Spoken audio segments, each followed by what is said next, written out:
betapa toleransi masih menjadi barang mahal menangka di negeri kita tercinta Indonesia.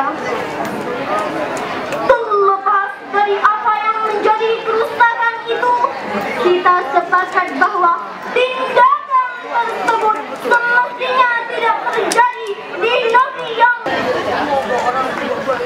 berangkat dari paparan singkat di atas. Dalam kesempatan ini, izinkanlah kami membawakan pensyarahan Al-Quran dalam membangun Indonesia yang harmonis dan bersahaja.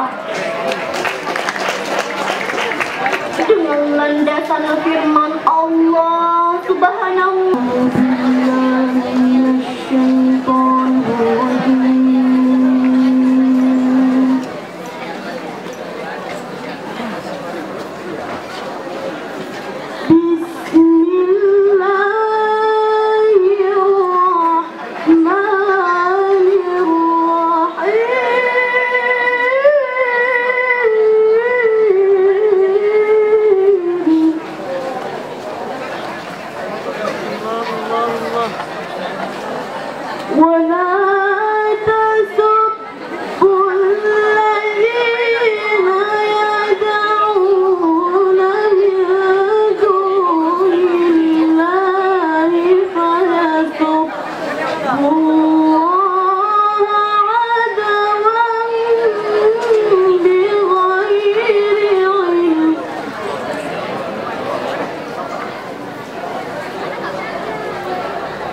Dan janganlah kamu memaki sesembahan yang mereka sembah selain Allah, karena mereka nanti akan memaki Allah dengan melampaui batas tanpa dasar pengetahuan.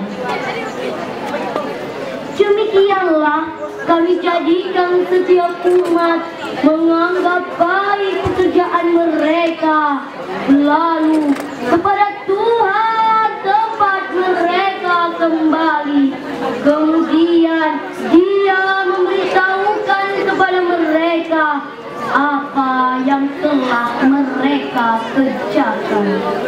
Jemaah Syarhul Quran yang berbahagia, mengenai ayat yang dibacakan oleh karya kita tadi, Ibnu Katsir dalam tafsirnya menjelaskan bahwa Allah melarang umat Islam memaki sembahan Tuhan umat agama lain, sebab akan terdapat mafsadah kerusakan yang lebih besar, yaitu sikap mereka yang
Allah Subhanahu wa Ta'ala berfirman dalam surat Al-Mumtahanah ayat 8 yang akan dibacakan oleh karya kita sebagai berikut.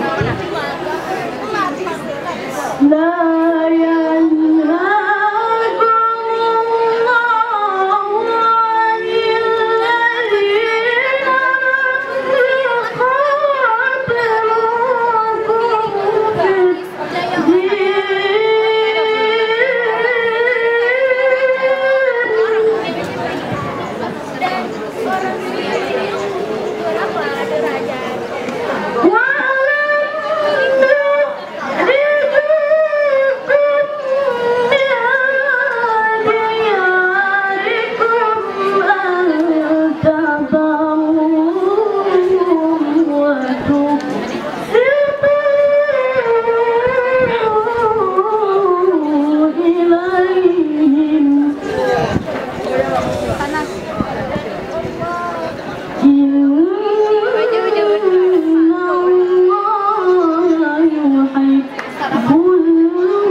agama. Dan tidak mengusir kamu dari kampung halamanmu. Sesungguhnya Allah mencintai orang-orang yang berlaku adil. Maha